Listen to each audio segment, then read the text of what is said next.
जीवन के सवाल जो सब पूछते हैं। हर किसी के जीवन में एक समय आता है जब वह ठहर जाता है और सोचता है, मैं कौन हूं, मेरा जीवन आखिर क्यों है, इतना मेहनत करने के बाद भी मैं असफल क्यों महसूस करता हूं। कभी कभी हमें ऐसा लगता है कि हम एक गहरे गड्ढे में फंस गए हैं। अपने काम में परेशानी है, रिश्तों में उलझन है और मन में एक अजीब खालीपन है। तब हम ये सवाल पूछना चाहते हैं, क्या कोई ऐसा तरीका है जिससे मैं सच्चा सुख पा सकूं? क्या मेरे सब सवालों का कोई जवाब है? ये किताब श्री भगवत गीता उन सब सवालों का जवाब देती है। क्या ये पुरानी किताब अभी भी काम आती है? लेकिन अरे, गीता तो 5000 साल पुरानी है। आप सोचते होंगे, मेरी आज की समस्याओं का उससे क्या लेना देना? बहुत कुछ है।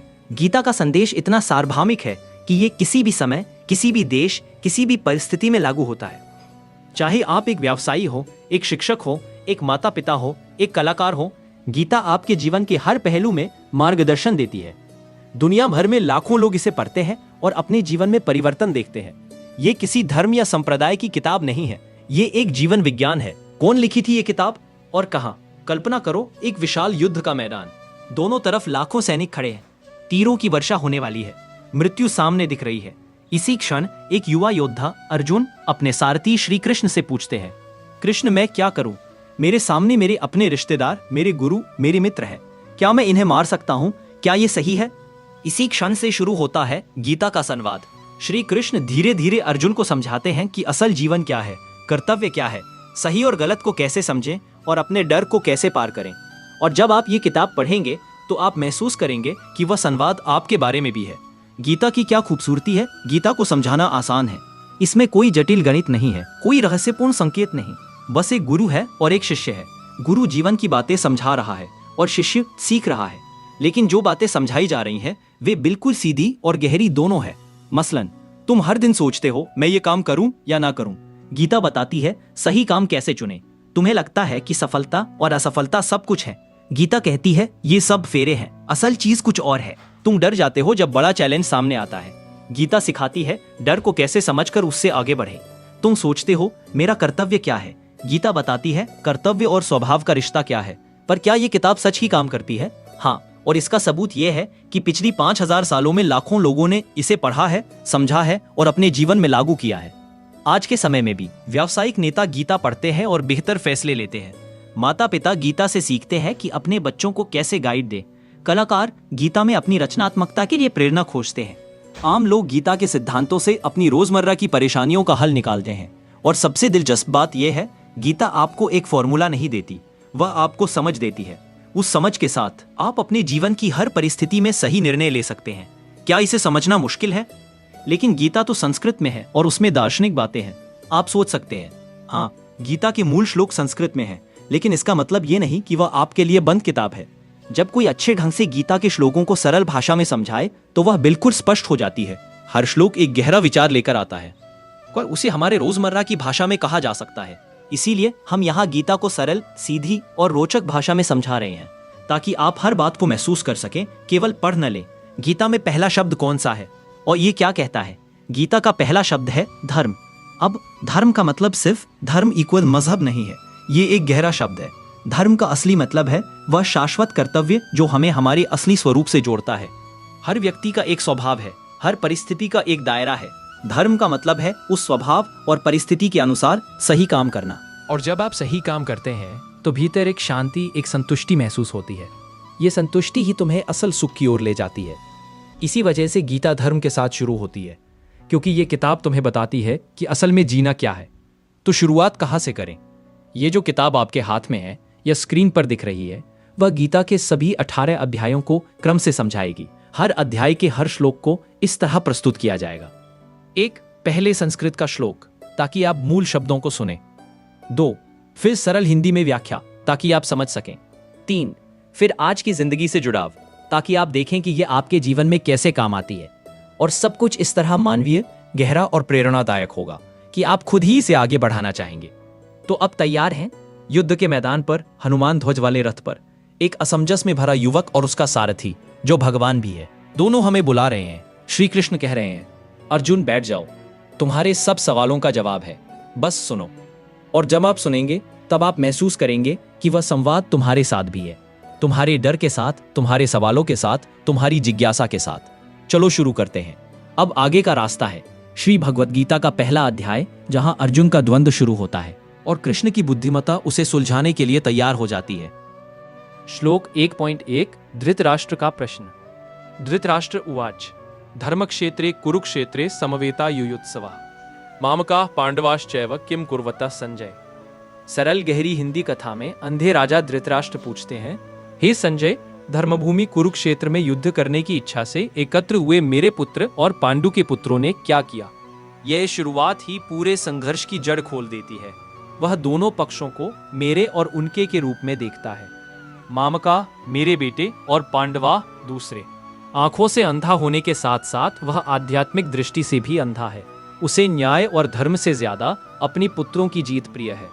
दिन प्रतिदिन की जिंदगी में भी कई निर्णय ऐसे होते हैं, ऑफिस में, परिवार में, कोर्ट केस में, जहां हम सत्य क्या है से ज्यादा मेरा कौन है देखकर पक्ष चुन लेते हैं। गीता की यात्रा यहीं से शुरू होती है। जब अपना पराया का चश्मा हटाकर धर्म क्या है का प्रश्न उठता है, तभी वास्तविक समाधान शुरू होता है। श्लोक 1.2 संजय का उत्तर। संस्कृत। संजय उवाच दृष्ट्वा तु पांडवानीकं व्यूढ़ं दुर्योधनस्तदा आचार्यम उपसंगम्य राजा वचनम अब्रवीत। संजय कहता है, हे राजा। तब दुर्योधन ने पांडवों की सुव्यवस्थित सेना को देखकर अपने गुरु द्रोणाचार्य के पास जाकर ये बातें कही। दुर्योधन युद्ध भूमि पर खड़ा है, सामने पांडवों की सेना को देखता है और भीतर से घबराहट उठती है, पर चेहरे पर राजनीति की मुस्कान है। वह सीधे सेनापति भीष्म के पास न जाकर पहले गुरु द्रोण के पास जाता है। यह दिखाता है कि भीतर कहीं उसे पता है कि यहाँ केवल राजनीति नहीं, नीति भी है, और वह अपने पक्ष की कमजोरी को छिपाने के लिए शब्दों का खेल शुरू करता है। आज के कॉरपोरेट या लीगल सेटिंग में भी ऐसा होता है। मीटिंग शुरू होने से पहले कोई सीनियर व्यक्ति नैरेटिव सेट कर देता है। दिखता एक सामान्य रिपोर्ट है, पर असल में वह सबको एक खास दृष्टि से सोचने पर मजबूर कर रहा होता है। श्लोक 1.3 दुर्योधन का पहला वाक्य। संस्कृत। पश्य येताम पांडुपुत्राणाम आचार्य महतीन चमूम व्यूढ़ाम द्रुपद पुत्रेण तव शिष्येण धीमता। हे आचार्य, पांडु के पुत्रों की इस विशाल सेना को देखिए, जिसे आपके ही बुद्धिमान शिष्य द्रुपद पुत्र धृष्टद्युम्न ने सुंदर तरीके से व्यूह रचना की है। दुर्योधन यहाँ दो काम करता है। एक और वह पांडवों की शक्ति को मान भी रहा है, महतीन चमूम, और डर भी दिखाना नहीं चाहता। दूसरी ओर वह द्रोणाचार्य को चुभन देता है। आपके शिष्य ने, जो आपके शत्रु द्रुपद का पुत्र है, आज हमारी विपरीत सेना की व्यवस्था की है। यह सूक्ष्म राजनीति है, किसी को गिल्ट ट्रिप कराकर उससे और अधिक कठोर निर्णय दिलवाना। दुर्योधन चाहता है कि द्रोण को अपने शिष्य के प्रति अपराध भाव हो और वे पूरी ताकत से पांडवों के विरुद्ध लड़ें। दैनिक जीवन में जब कोई व्यक्ति कहता है, देखिए सर, आपने ही इन्हें ट्रेन किया था, आज ये कंपनी छोड़कर प्रतिद्वंद्वी के लिए काम कर रहे हैं, तो वह केवल सूचना नहीं दे रहा, वह सामने वाले के अहंकार और अपराध बोध को छूकर अपना एजेंडा आगे बढ़ा रहा है। गीता युद्ध भूमि के साथ साथ मन की राजनीति की भी गहरी किताब है। 1.4 सार रूप। अत्र शूरा महेश्वासा भीमार्जुन समायुद्धि युयुधानो विराटश्च द्रुपदश्च महारथः। यहाँ दुर्योधन कहता है, इस सेना में भीम और अर्जुन के समान युद्ध करने वाले महान धनुर्धर योद्धा हैं। भीतर से वह यह स्वीकार कर रहा है कि पांडव पक्ष में भीम अर्जुन जैसे दिग्गज केवल दो नहीं, इनके आसपास भी बहुत शक्तिशाली योद्धा हैं। यह ठीक वैसा है जैसे कोई वकील विरोधी टीम के सारे टॉप लॉयर्स के नाम गिनाता है। बाहर से नॉर्मल रिपोर्ट लगती है, पर भीतर से वह उनकी ताकत महसूस कर रहा होता है। 1.5 से 1.6 सार रूप। दृष्टकेतुश्चकितान काशीराजश्च वीर्यवान पुरुजित कुंतीभोजश्च शैब्यश्च नरपुंगव युद्धामन्युश्च विक्रांत उत्तमौजाश्च वीर्यवान सौभद्रो द्रौपदेयाश्च सर्व एव महारथा। इसके बाद वह और नाम गिनाता है। दृष्टकेतु, चकितान, पराक्रमी काशीराज, पुरुजीत, कुंतीभोज शैब्य, फिर युद्धामन्यु, उत्तमौजा अभिमन्यु, सौभद्र और द्रौपदी के पांचों पुत्र, और कहता है ये सबके सब महारथी हैं। यह लिस्ट पढ़कर लगता है कि वह पांडवों की तारीफ कर रहा है, पर उसका असली उद्देश्य है अपने गुरु द्रोण और चारों ओर के कौरवों को यह दिखाना कि देखो सामने कितनी ताकत है, हमें जरा भी ढीलेपन की गुंजाइश नहीं।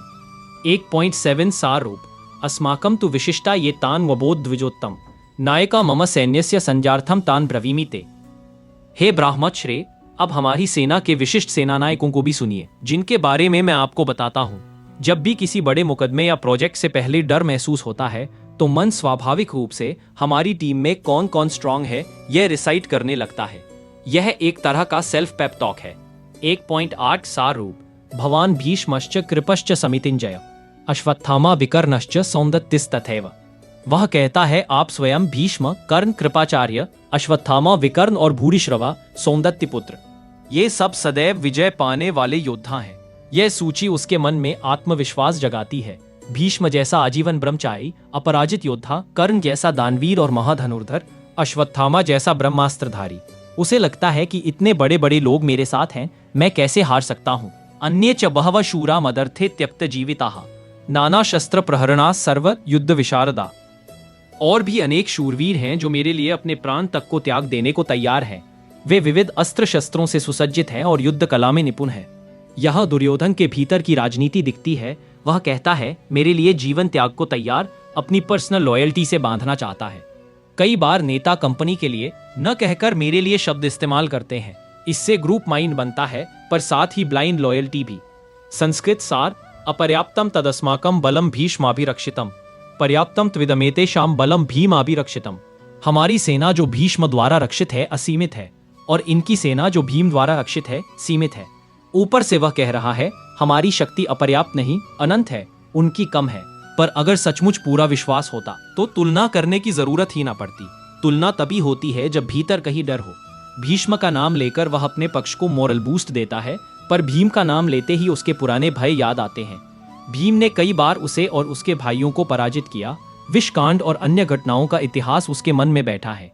इसीलिए श्लोक का स्वर बाहर से कॉन्फिडेंट, भीतर से नर्वस है, बिल्कुल वैसे जैसे कोई लॉयर कहे। हमारी टीम बहुत ज्यादा पावरफुल है। हाँ, सामने फला सीनियर काउंसिल है, पर फिर भी हम स्ट्रांग है। दैनिक जीवन में यह श्लोक हमें यह देखने को कहता है, जब भी हम बार बार अपनी ताकत गिनाते हैं, क्या वास्तव में भीतर कोई अनकहा डर तो नहीं छुपा हुआ। अगला श्लोक। आप सबको अपनी अपनी जगहों पर पूरी तैयारी से रहना चाहिए और विशेष रूप से पितामह भीष्म की हर ओर से रक्षा करनी चाहिए। दुर्योधन जानता है कि यदि भीष्म गिर गए तो पूरी सेना का मनोबल टूट जाएगा। इसलिए वह सटल तरीके से घोषणा करता है, असली स्तंभ भीष्म है, उनकी रक्षा करो। व्यावहारिक स्तर पर किसी भी ऑर्गेनाइजेशन या केस में 1-2 की पीपल ऐसे होते हैं जिनके खड़े रहने मात्र से पूरी टीम को कॉन्फिडेंस रहता है। दुर्योधन यह समझता है, इसलिए उसकी रणनीति में सोल्जर्स से पहले मोराल की रक्षा पर जोर है। श्लोक 1 दोबारा। भीष्म का सिंहनाद। संस्कृत। तस्य संजनयन हर्षम कुरुवृद्ध पितामह सिंहनादम विनद्यो ओच्चै शंखम दद्मौ प्रतापवान। सरल अर्थ, कुरुओं में वृद्ध और प्रतापी पितामह भीष्म ने दुर्योधन का उत्साह बढ़ाने के लिए सिंहनाद करते हुए ऊंचे स्वर में अपना शंख बजाया। दुर्योधन की बातों से भीष्म समझ जाते हैं कि राजा के मन में डर बैठ गया है। सेनानायक होने के नाते वे सबसे पहले साइकोलॉजिकली सैनिकों को संभालते हैं। एक जोरदार गर्जना और फिर शंखनाद। यह संदेश है, मैं पूरी तरह तैयार हूं, डरो मत। जैसे किसी ऑपरेशन थिएटर या कोर्ट रूम से पहले सबसे अनुभवी कंसल्टेंट शांत और दृढ़ स्वर में कह दे, we are going in, we are prepared. पूरी टीम का कॉन्फिडेंस उठ जाता है। भीष्म का सिंहनाद वही भूमिका निभाता है। श्लोक 1-2-13। कौरव सेना का कोलाहल। संस्कृत। ततः शंखाश्च भैर्यश्च पणवानक गोमुखा सहसैव बिहन्यन्त स शब्दस्तुमुलो अभवत। 1-13। इसके बाद शंख, नगाड़े, ढोल, तुरही और गोमुख, सींग जैसे वाद्य आदि अनेक वाद्ययंत्र एक साथ बज उठे और उनकी ध्वनि भयंकर कोलाहल उत्पन्न करने लगी। व्याख्या। भीष्म की पहल के बाद पूरी कौरव सेना मानो आक्रामक संगीत में फट पड़ती है। हर ओर शोर, गर्जना, नगाड़े, एक मास साइकोलॉजी का प्रदर्शन। इसका मकसद है अपने सैनिकों का मनोबल बढ़ाना और सामने वालों को इंटिमिडेट करना। अक्सर पावर स्ट्रक्चर्स अपनी शक्ति को लाउडनेस से दिखाते हैं। बड़े बिग अनाउंसमेंट्स, धमकियां। Power shows. गीता सटल संकेत देती है, शोर जितना ज्यादा अक्सर भीतर उतनी ही इनसिक्योरिटी छुपी हो सकती है।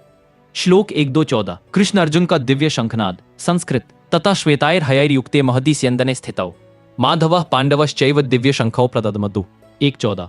सफेद घोड़ों वाला कपिध्वज से सजा रथ, उस पर कृष्ण और अर्जुन साथ खड़े हैं। वे भी शंख बजाते हैं, पर यह दिव्य शंखों कहा। उनके शंख केवल लाउड नहीं, स्पिरिचुअली चार्ज्ड है। कौरवों की ध्वनि संख्या और शक्ति दिखाती है। कृष्ण अर्जुन की ध्वनि धर्म और दिव्यता की घोषणा है। रियल लाइफ में भी सच की आवाज अक्सर कम लोगों की होती है, पर उसकी वाइब्रेशन अलग होती है। वह सीधे कॉन्शियंस को छूती है। श्लोक 1-2-15।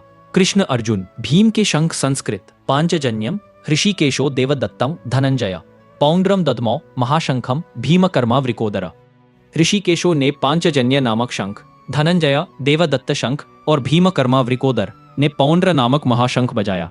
व्याख्या: शंखों के नाम भी अर्थ से भरे हैं। पांचजन्य समुद्र से प्राप्त दिव्य शंख, जिसका नाद धर्म का उद्घोष है। देवदत्त देवताओं द्वारा प्रदत्त यानी अर्जुन का शंख, उसकी दैवी सहायता का प्रतीक।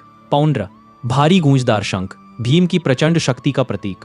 तीनों मिलकर संदेश देते हैं, हमारे साथ ईश्वर, धर्म और बल। सफल संघर्ष के लिए 3 चीजें चाहिए: सही मार्गदर्शन, सच्चा उद्देश्य और काम को करने की ताकत। कृष्ण, अर्जुन और भीम इन तीनों का लिविंग सिंबल है। श्लोक 1:16-16 18 अन्य पांडव और मित्र राजा। संस्कृत अनंत विजयम राजा कुंती पुत्र। नकुल सहदेवश्च सुघोष मणिपुष्पकौ। काश्यश्च परम एश्वासा शिखंडी च महारथा। दृष्टद्युम्नो विराट च सात्विकिश्च अपराजिता। द्रुपदो द्रौपदेयाश्च सर्वशः पृथिवीपते। सौभद्रश्च महाबाहु शंखान दद्मु पृथक पृथक। कुंती पुत्र राजा युधिष्ठिर ने अनंत विजय शंख बजाया। नकुल और सहदेव ने क्रमशः सुघोष और मणिपुष्पक शंख बजाए। परम धनुर्धर काशी नरेश, महारथी शिखंडी, धृष्टद्युम्न, विराट और अपराजय सात्विकी, इन सब ने भी अपने अपने शंख बजाए। राजा द्रुपद, द्रौपदी के पुत्र और महाबाहु सुभद्रा पुत्र अभिमन्यु, इन सब ने भी अलग अलग शंखनाद किया। व्याख्या: यह पांडव पक्ष की पूरी लीडरशिप लाइन आवाज में शामिल हो जाती है। युधिष्ठिर का शंख अनंत विजय, धर्म की स्थायी विजय का संकेत। नकुल सहदेव सौंदर्य, बुद्धि और सेवा के प्रतीक। सुघोष और मणिपुष्पक से मधुर पर दृढ़ ध्वनि जोड़ते हैं। काशी नरेश शिखंडी, धृष्टद्युम्न, विराट, सात्विकी, अलग अलग राज्यों, पृष्ठभूमियों और कौशलों का संगम। ये बताते हैं कि धर्म के पक्ष में वैरायटी और व्यापक समर्थन है। द्रुपद द्रौपदी पुत्र अभिमन्यु, अगली पीढ़ी तक फैला हुआ कमिटमेंट। जेन्युइनली जस्ट कॉज उठता है तो अलग अलग क्षेत्र के लोग, डॉक्टर, वकील, कलाकार, युवा, विद्यार्थी, सब अपनी अपनी आवाज से उसमें जुड़ते हैं। हर शंख की ध्वनि डिफरेंट है, पर लक्ष्य एक ही, न्याय। श्लोक 1:19 कौरवों के हृदयों पर प्रभाव। संस्कृत घोषो धार्तराष्ट्राणा हृदयानि व्यदारयत। नभश्च पृथ्वी चैव तुमुलो अभ्यनुनादयन। वह पांडवों के शंखों का है। घोर नाद आकाश और पृथ्वी में गूंज उठा और उसने धृतराष्ट्र पुत्रों के हृदय तक को चीर डाला। व्याख्या: कौरवों ने पहले बहुत शोर मचाया था, अब पांडवों की दिव्य एकजुट ध्वनि पूरे वातावरण में फैलती है। संजय खास तौर पर कहता है, यह नाद कौरवों के दिलों को चीर गया, यानी उनका कॉन्फिडेंस भीतर से हिल गया। बाहरी नॉइज और अंदर की कन्विक्शन में यही फर्क है। बाहरी नॉइज थोड़ी देर को खुद को और दूसरों को भरमाती है, लेकिन जब सामने सच्ची, शांत, कॉन्फिडेंट आवाज खड़ी हो जाती है तो हॉलो ताकत के भीतर का डर सामने आ जाता है। यहीं से युद्ध अभी शुरू होने से पहले ही साइकोलॉजिकल बैलेंस पांडव पक्ष में शिफ्ट हो जाता है। क्षण तक मैसेज ये है, धर्म की संगठित आवाज अन्याय की भीतरी घबराहट को उजागर कर देती है। श्लोक 1:20 अथ व्यवस्थितान् दृष्ट्वा धार्तराष्ट्रान् कपिध्वजः प्रवृत्ते शस्त्र संपाते धनुरुद्यम्य पांडवः। 1:20 अब दृश्य थोड़ा बदलता है। धृतराष्ट्र के पुत्र अपनी अपनी सेना के साथ पूरी व्यवस्था से खड़े हैं। युद्ध शुरू होने ही वाला है। हनुमान ध्वज वाला अर्जुन कपिध्वज सामने खड़ी उस विशाल कौरव सेना को ध्यान से देखता है और अपना प्रसिद्ध गांडीव धनुष हाथ में उठा लेता है। बाहर से सब कुछ एक आदर्श योद्धा जैसा दिखाई दे रहा है। रथ दिव्य है, धनुष अपराजय है, सारथी स्वयं श्री कृष्ण है। लेकिन इसी क्षण उसके भीतर एक नया तूफान उठना शुरू हो जाता है। हमारी जिंदगी में भी कई बार ऐसा होता है कि सालों की तैयारी के बाद जब निर्णायक पल सामने आता है, हम बाहर से बिल्कुल तैयार दिखते हैं, पर मन के भीतर अचानक बहुत से सवाल जाग उठते हैं। क्या मैं सच में इसके लिए तैयार हूँ? जो करने जा रहा हूँ वह सही भी है या नहीं? ऋषिकेशम तदा वाक्यमिदमाह महीपते सेनयोरुभयोर मध्य रथम स्थापयामि अच्युत यावदेतान निरीक्ष्यहम योद्धु कामान अवस्थितान। यानी कि उस समय अर्जुन श्री कृष्ण से कहते हैं, हे अच्युत, हे इंद्रियों के स्वामी, मेरा रथ दोनों सेनाओं के बीच में ले चलिए। मैं साफ साफ देखना चाहता हूँ कि इस महायुद्ध में कौन कौन लोग लड़ने के लिए खड़े हैं, जिनसे मुझे युद्ध करना होगा। यह केवल सैनिकों की संख्या देखने की इच्छा नहीं है, यह दिल को तैयार करने की कोशिश है। अभी तक वह सामने सेना देख रहा था, अब वह चेहरे और रिश्ते देखना चाहता है। हम भी जब कोई बड़ा निर्णय लेने वाले होते हैं, नौकरी छोड़नी हो, किसी गलत सिस्टम के खिलाफ खड़ा होना हो या किसी रिश्ते पर सख्त बात करनी हो तो अवचेतन रूप से यही करते हैं। यह कदम उठाऊंगा तो किन किन की जिंदगी बदल जाएगी, मैं असल में किसके सामने खड़ा होने जा रहा हूँ। श्लोक 21 योत्स्यमाना नवेक्ष्यहम य एते अत्र समागता धार्तराष्ट्र से दुर्बुद्धिर युद्धे प्रिय चिकीर्षव। 21 अर्जुन आगे कहते हैं, मैं उन सबको देखना चाहता हूँ जो धृतराष्ट्र के दुर्बुद्धि पुत्र की प्रसन्नता के लिए यहाँ युद्धभूमि में इकट्ठा हुए हैं और लड़ने को तैयार है। उन्हें पता है कि दुर्योधन का मार्ग लोभ और अन्याय से भरा है, फिर भी इतने सारे राजा और वीर उसके साथ खड़े हैं, कोई लालच से, कोई भय से, कोई गलत कर्तव्य बोध से। अर्जुन उन चेहरों को पहचानना चाहते हैं ताकि वह जान सकें कि वे किस किस के विरुद्ध शस्त्र उठाने वाले हैं। जिंदगी में भी जब हम किसी गलत व्यवस्था, करप्ट संगठन, अनैतिक पॉलिसी, टॉक्सिक ग्रुप के खिलाफ खड़ा होते हैं तो समझना पड़ता है कि सामने केवल एक सिस्टम नहीं, अलग अलग कारणों से जुड़े असली लोग हैं। यह समझ भविष्य में हमारे निर्णयों को और संवेदनशील और संतुलित बनाती है। श्लोक 1:24-25 संजय उवाच एवं मुक्तो हृषिकेशो गुडाकेशेन भारत सेनयोर जवान मध्ये स्थापयत्वा रथोत्तमम्। 1:24 भीष्म द्रोण प्रमुखता सर्वेषां च महीक्षिताम् उवाच पार्थ पश्येतान समवेतान कुरून इति। संजय वर्णन करते हैं, हे राजन गुडाकेश अर्जुन, कि यह बात सुनकर हृषिकेश श्री कृष्ण उस उत्तम रथ को दोनों सेनाओं को बीच ले जाकर खड़ा कर देते हैं। वे रथ को ठीक वहां रोकते हैं जहां सामने सबसे पहले भीष्म, द्रोण और अन्य प्रमुख राजा साफ दिखाई दें, और फिर अर्जुन से कहते हैं, हे पार्थ देखो यहाँ जुटे हुए इन सब कुरुओं को।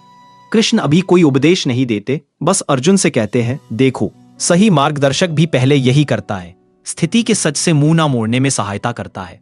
हम भी जब किसी कठिन स्थिति से भागने की सोचते हैं तो पहला कदम यही होता है कि थोड़ी देर बैठकर उसे ईमानदारी से देखें, कौन कौन लोग जुड़े हैं, क्या क्या दांव पर लगा है, अंदर क्या महसूस हो रहा है।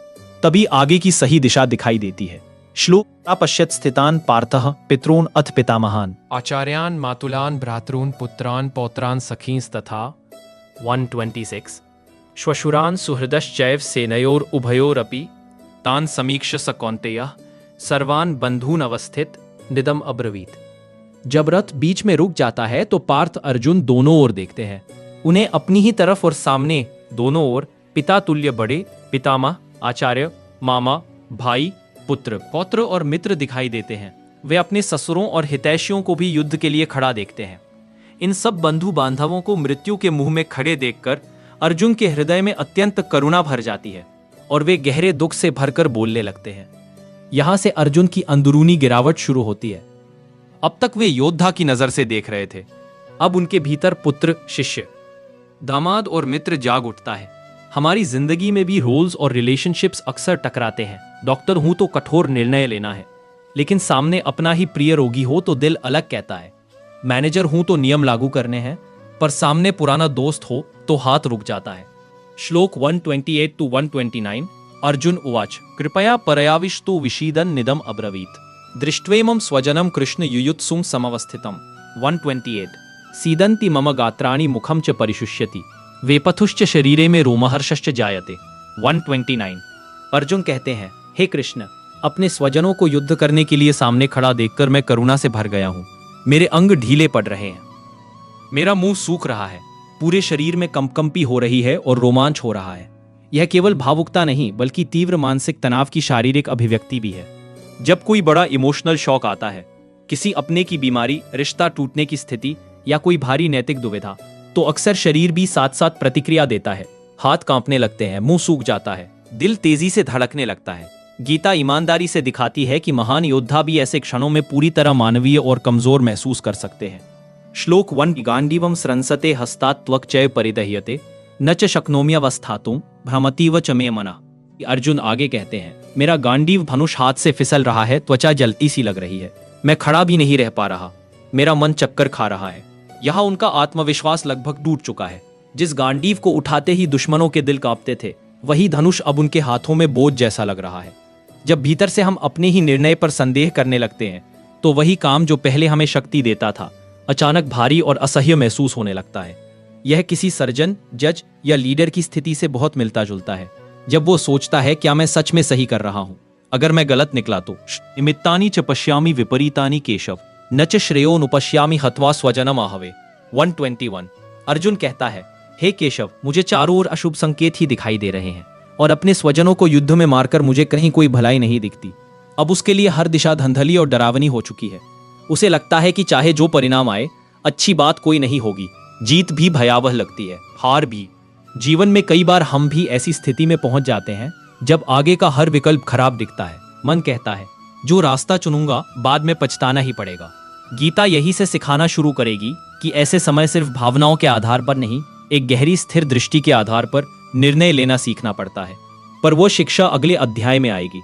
अभी तो अर्जुन की पूरी स्थिति आपके सामने है, उसी रूप में जैसे किसी बेहद संवेदनशील, ईमानदार इंसान का दिल एक साथ डर, करुणा और गिल्ट से भर गया हो। श्लोक 1.32 न कांक्षे विजयम कृष्ण न च राज्यम सुखानि च किन नो राज्येन गोविंद किन भोगैर जीवितेन वा। एक बाती। अर्जुन कहते हैं, हे कृष्ण, अब ना मुझे जीत चाहिए, न राज्य चाहिए, न ही कोई सुख भोग। हे गोविंद, ऐसे राज्य का, ऐसे भोगों का, ऐसे जीवन का क्या लाभ जो अपने ही लोगों के खून पर खड़ा हो। ये वही क्षण है जब बाहर की सारी चमक फीकी पड़ जाती है और भीतर से एक सीधा सवाल उठता है, अगर मेरी सफलता की कीमत मेरे अपने लोग हैं, मेरी अंतरात्मा की शांति है, तो ऐसी सफलता किस काम की। हमारी रोजमर्रा की जिंदगी में भी ऐसा होता है। बहुत अच्छा पैकेज, बड़ी पोस्ट, बढ़िया नाम, लेकिन शर्त यह कि सच को थोड़ी देर के लिए मार दो, किसी कमजोर पर अन्याय कर दो, नियम को अपने फायदे के लिए मोड़ दो। बाहर से सब कहेंगे ये मौका मत छोड़ो, यही तो जीत है, पर अंदर से मन पूछता है, अगर मैं ये करूंगा तो क्या मैं रात को चैन से सो पाऊंगा। अर्जुन इसी इनर वॉइस को पकड़ रहे हैं। वे साफ कह रहे हैं कि अगर जीवन अपने मूल्यों के खिलाफ जाना पड़े तो वह जीवन भी अधूरा है। श्लोक 1.33 येषाम अर्थे कांक्षितम नो राज्यम भोगाः सुखानि च इमे अवस्थिता युद्धे प्राणाम त्यक्त्वा धनानि च। 1:33। अर्जुन आगे कहते हैं, जिनके लिए हमने राज्य, भोग और सुख की इच्छा की थी, वे ही आज इस युद्ध भूमि में खड़े हैं, अपने प्राण और धन सब कुछ दांव पर लगाकर। यानी जिनके चेहरे सामने रखकर उन्होंने कभी सोचा था इनके लिए कुछ बड़ा करना है, इन्हें सुरक्षित भविष्य देना है, वही आज उनके सामने खड़े हैं, या तो इनके हाथों मारे जाने के लिए तैयार या इन्हें मारने के लिए। यह बहुत गहरा टकराव है। परिवार के लिए लड़ाई शुरू हुई थी और अब वही परिवार लक्ष्य बन गया है। ये बात हम भी महसूस करते हैं जब करियर या महत्वाकांक्षा बढ़ते बढ़ते कभी कभी परिवार से ही टकराने लगती है। इतने घंटे काम कि घर वालों के लिए समय ही नहीं, इतना पैसा कि साथ बैठकर मुस्कुराने की फुर्सत नहीं। तब कहीं भीतर से यह प्रश्न उठता है कि जिनके लिए ये सब कर रहे थे, अगर वही दूर हो गए तो ये दौड़ किस लिए। श्लोक 1.34 आचार्याः पितरः पुत्रास् तथैव च पितामहः मातुलाः श्वशुराः पौत्राः श्यालाः संबंधिनस्तथा।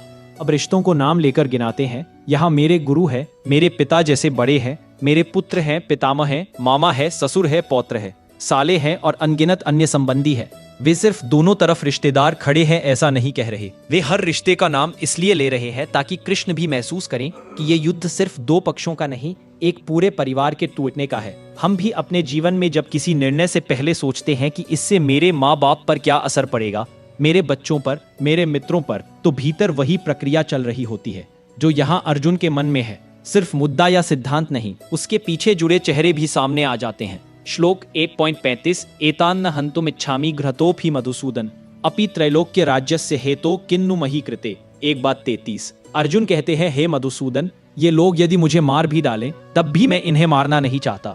तीनों लोगों का राज्य भी मिले तब भी इनका वध मुझे स्वीकार नहीं। फिर केवल इस धरती के राज्य के लिए तो बिल्कुल नहीं। यहाँ अर्जुन की दुविधा अपने चरम पर है। वे ड्यूटी की भाषा छोड़कर सीधे दिल की भाषा बोल रहे हैं। मैं इन्हें मार ही नहीं सकता। ये वही स्थिति है जब कोई डॉक्टर, वकील या अधिकारी किसी सिस्टम की गलत बात देखकर कहता है, भले ही सब लोग ऐसा कर रहे हों, मैं ये नहीं कर सकता, मेरे हाथ नहीं उठते। यह करुणा का शुद्ध रूप भी हो सकता है और कभी कभी कर्म से भागने का बहाना भी। ये डिस्टिंक्शन आगे कृष्ण समझाएंगे। लेकिन इस क्षण में जो दिखाई दे रहा है वह एक संवेदनशील मन की पुकार है जो किसी कीमत पर अपने प्रियजनों को चोट पहुंचाने को तैयार नहीं। श्लोक 1:36 निहत्य धार्तराष्ट्रान्नः का प्रीत्यः स्यात् जनार्दन पाप में एवाश्रयदस्मान हत्वैतानातताइना। 1:36। अर्जुन आगे तर्क देते हैं, हे जनार्दन, धृतराष्ट्र के इन पुत्रों को मारकर हमें कैसी खुशी मिलेगी। ये लोग आतताई हों, अपराधी हों, फिर भी इन्हें मारने से हमें पाप ही लगेगा, हमारे ऊपर कलंक ही आएगा। वे यह मानते हैं कि कौरवों ने अन्याय किया है, परंतु वे साथ साथ यह भी महसूस कर रहे हैं कि जब कोई अपने ही घर के अपराधी को सजा देता है तो भीतर दर्द और अपराध बोध दोनों साथ साथ आते हैं। यह वैसा ही है जैसे कोई पिता अपने बेटे की गलती पर बहुत कड़ी कार्रवाई करने की स्थिति में आ जाए। कानून कहता है कि यह जरूरी है, पर दिल कहता है कि यह मेरा बच्चा है, मैं इसे कैसे सजा दूं। या कोई अधिकारी अपने ही पुराने मित्र के भ्रष्टाचार का केस देख रहा हो, ड्यूटी कहती है कि कार्रवाई करो, रिश्ता कहता है कि बचा लो। अर्जुन की इस बात में एक रियल सवाल छुपा है। अगर गलत करने वाला अपना ही हो तो न्याय और करुणा का संतुलन कैसे संभालें? लोक तस्मान नरहा वयम हन्तुम धार्तराष्ट्रान् स्वबान्धवान् स्वजनम ही कथम हत्वा सुखिनः स्याम माधव। अर्जुन कहते हैं, हे माधव, इसीलिए हमें धृतराष्ट्र के इन पुत्रों को, जो हमारे अपने बांधव हैं, मारना उचित नहीं लगता। अपने ही स्वजनों को मारकर हम सुखी कैसे रह पाएंगे? यहाँ वे साफ कह रहे हैं कि चाहे युद्ध धर्म के नाम पर हो, लेकिन जब तलवार अपने ही लोगों पर उठानी पड़े तो दिल उसे स्वीकार नहीं करता। ये वही दुविधा है जो कोई भी संवेदनशील व्यक्ति महसूस करता है। जब न्याय और रिश्ते आमने सामने खड़े हो तो मन पूछता है, सही क्या है, कानून निभाना या अपने लोगों को बचाना? श्लोक 1:38 यद्यप्येते न पश्यन्ति लोभोपहत चेतसा कुलक्षय कृतम दोषम मित्रद्रोहे च पातकम। 1:38 अर्जुन आगे कहते हैं, हो सकता है ये लोग जिनकी बुद्धि लोभ से ढंग चुकी है, अपने कुल के नाश का दोष और मित्रों से विश्वासघात का पाप न देख पा रहे हों। यानी दुर्योधन पक्ष लालच में इतना डूब गया है कि उन्हें सिर्फ राज्य दिखाई दे रहा है, परिवार का टूटना या रिश्तों की बर्बादी नहीं। जिंदगी में भी जब कोई व्यक्ति पावर, पैसा या ईगो में फंस जाता है तो उसे लगता है कि जो कर रहा हूं वही सही है। उसे यह दिखता ही नहीं कि उसके फैसलों से घर, दोस्त, टीम सब बिखर रहे हैं। श्लोक कथम न ज्ञेयमस्माभि पापाद अस्मान निवर्तितुम कुलक्षय कृतम दोषम प्रपश्यत भीर जनार्दन। अर्जुन कहते हैं, लेकिन हे जनार्दन, हम तो साफ साफ देख रहे हैं कि कुल नाश से कितना बड़ा दोष पैदा होगा। जब इतना जानते हैं तो हम इस पाप से कैसे न बचें? यहाँ वे जिम्मेदारी की बात कर रहे हैं। जिन्हें परिणाम समझ में आ रहे हैं, उनका यह कर्तव्य है कि वे गलती न दोहराए, चाहे सामने वाला समझे या न समझे। यह बात आज भी उतनी ही सच्ची है। किसी कंपनी, परिवार या समाज में जब सब लोग गलत दिशा में जा रहे हों और हमें साफ लगे कि आगे खाई है, तो हमारा काम सिर्फ भीड़ के साथ चलना नहीं, बल्कि खुद को बचाना और जहां हो सके दूसरों को भी चेताना है। श्लोक 1:40 पुलक्षय प्रणश्यन्ति कुलधर्माः सनातनाः धर्मे नष्टे कुलम कृत्स्नम अधर्मो अभिभवत्युत। 1:38 अर्जुन कहते हैं, जब किसी कुल का नाश होता है तो उसके सनातन कुल धर्म, परंपराएं और अच्छे संस्कार नष्ट हो जाते हैं। धर्म के नष्ट होने पर पूरा परिवार अधर्म से भर जाता है। वे केवल कुछ लोगों की मौत की बात नहीं कर रहे, उन्हें डर है कि युद्ध एक एक घर की नींव हिला देगा। वो रीति रिवाज, त्योहार, बुजुर्गों का सम्मान, बच्चों को दी जाने वाली सीख, सब टूट जाएंगे। हम भी देख लेते हैं कि जहां परिवार बिखर जाते हैं, वहां अगली पीढ़ी में अक्सर दिशाहीनता, क्रोध और असुरक्षा ज्यादा होती है। श्लोक 1:41 अधर्माभिभवात् कृष्ण प्रदुष्यन्ति कुलस्त्रिय स्त्रीषु दुष्टासु वार्ष्णेय जायते वर्ण संकरा। 1:41 अर्जुन आगे कहते हैं, हे कृष्ण, जब अधर्म बढ़ जाता है तो परिवार की स्त्रियां भी संकट में आ जाती हैं, उनका सम्मान और सुरक्षा घट जाती है, और जब ऐसा होता है तो समाज में वर्ण संकर यानी अव्यवस्थित, अस्थिर स्थिति पैदा होती है। यहाँ वर्ण संकर का बुनियादी मतलब है ऐसी अगली पीढ़ी जो न सही शिक्षा पा सके, न सही दिशा, जहाँ मूल्यों और अनुशासन की रेखाएं धुंधली हो जाएं। आज की भाषा में कहें तो जब घर का वातावरण ही झगड़े, लोभ और हिंसा से भर जाए तो बच्चे कंफ्यूज्ड और रिबेल हो जाते हैं। उन्हें नहीं समझ आता कि सही क्या है, गलत क्या। श्लोक 1:42 संकरो नरकायैव पुलग्नानाम कुलस्य च पतंती पितरो ह्येषाम लुप्त पिंडोदक क्रिया। 1:42 अर्जुन कहते हैं, ऐसी गड़बड़ी केवल उन पर ही नहीं आती जो अपने कुल का नाश करते हैं, बल्कि पूरे कुल के लिए नरक समान स्थिति बना देती है। क्योंकि जब अगली पीढ़ी धर्म से हट जाती है तो वे अपने पितरों के लिए पिंडदान और तर्पण जैसी परंपराएं भी छोड़ देती है, जिससे उनके पूर्वजों का भी कल्याण बाधित होता है। सीधी भाषा में कहें तो वे कह रहे हैं, अगर हम आज स्वार्थ में आकर सब तोड़ देंगे तो कल हमारे बच्चों के पास वह आधार ही नहीं रहेगा जिस पर वो गर्व कर सकें या सहारा पा सकें। और हमारे पुरखे भी, जिन्हें हमने मान सम्मान दिया था, वे भी बुला दिए जाएंगे। श्लोक शैरेतहि कुलग्नानाम वर्ण संकर कारकै संनित्सुन संगफ फासले कुल धर्माश्च शाश्वता। श्लोक 1:73 इन कुल घातकों के दोषों से जो वर्ण संकर उत्पन्न करते हैं, जाति धर्म और शाश्वत कुल धर्म दोनों ही नष्ट हो जाते हैं। यानी एक बार जब स्वार्थ में आकर परिवार को ही मिटा दिया जाता है तो सिर्फ कुछ लोगों की मृत्यु नहीं होती, पूरी संस्कृति, जीवन शैली और पहचान खतरे में पड़ जाती है। आज भी देखिए, जहां केवल व्यक्तिगत लाभ को सर्वोपरि रख लिया गया हो, वहां धीरे धीरे ईमानदारी, आपसी विश्वास, बुजुर्गों का सम्मान, सब चीजें कमजोर पड़ने लगती हैं। श्लोक उत्सन्न कुल धर्माणाम मनुष्याणाम जनार्दन नरके नियतम वासो भवतीत्यनुशुश्रुम। 1 वे कहते हैं, हे जनार्दन, जिन मनुष्यों के कुल धर्म नष्ट हो जाते हैं उनके नरक में रहने की बात हमने शास्त्रों से सुनी है। अर्जुन यहाँ डर दिखा रहे हैं, केवल इस जन्म के दुख का नहीं, आगे के भविष्य का भी। भावना यह है कि जो अपने ही घर की नींव उखाड़ देता है उसे भीतर भी शांति नहीं मिलती और आगे भी कठिन परिणाम भोगने पड़ते हैं। हमारे लिए सरल संकेत यह है कि जब हम अपने परिवार, टीम, समुदाय के भरोसे और मूल्यों को तोड़ते हैं तो उसके परिणाम बहुत दूर तक जाते हैं, कई सालों तक, कई पीढ़ियों तक। श्लोक अहोबत महत पापम कर्तुम व्यवसिता वयम यद राज्य सुखलोभेन हंतुम स्वजनम उद्यता। 1 अर्जुन दुख से भरकर कहते हैं, हाय, हम कितने बड़े पाप के लिए तैयार हो गए हैं कि राज्य और सुख के लोभ में अपने ही स्वजनों को मारने के लिए उठ खड़े हुए हैं। अब वे सारा दोष खुद पर भी लेते हैं। हम भी तो लालच में आकर यहाँ तक चले आए, हमने भी राज्य और सुख के सपने देखे, तभी आज यह स्थिति बनी है।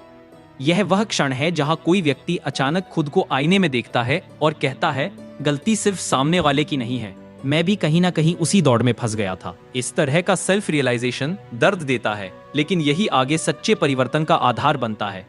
श्लोक यदि माम प्रतिकारम शस्त्रम शस्त्रपाणया धार्तराष्ट्र रणे हन्युस तन्मे क्षेमतरम भवेत। 1 अंत में अर्जुन कहते हैं, यदि धृतराष्ट्र के शस्त्रधारी पुत्र युद्ध भूमि में मुझे निशस्त्र और बिना प्रतिकार के ही मार डालें तो भी मुझे वही अधिक कल्याणकारी लगेगा। यानी वे पूरी तरह निर्णायक निष्कर्ष पर पहुंच जाते हैं, मैं युद्ध नहीं करूंगा, यदि मरना ही है तो बिना लड़े मर जाऊंगा, पर अपने ही लोगों को नहीं मारूंगा। बाहर से यह बहुत करुणामय, बहुत त्यागमय निर्णय लगता है, लेकिन भीतर से कृष्ण जानते हैं कि यह केवल करुणा नहीं, कर्तव्य से भागने की शुरुआत भी है। अक्सर हम भी किसी कठिन जिम्मेदारी से बचने के लिए कहते हैं, बस मैं ही गलत हूं, जो होगा देखने दो, मैं कुछ नहीं करूंगा। यह सुनने में शांत लगता है, पर अगर हमारे ऊपर किसी और की रक्षा की जिम्मेदारी हो तो यह निष्क्रियता भी एक तरह का अपराध बन सकती है। यही पहला अध्याय समाप्त होता है। हथियार हाथ से ढीले पड़ चुके हैं, मन पूरी तरह उलझन और दुख से भर चुका है और अर्जुन रथ में बैठकर युद्ध से हटने को तैयार है। यही तूतन, यही खालीपन अगले अध्याय में श्री कृष्ण को बोलने का अवसर देता है, जहां से गीता का असली प्रकाश शुरू होता है।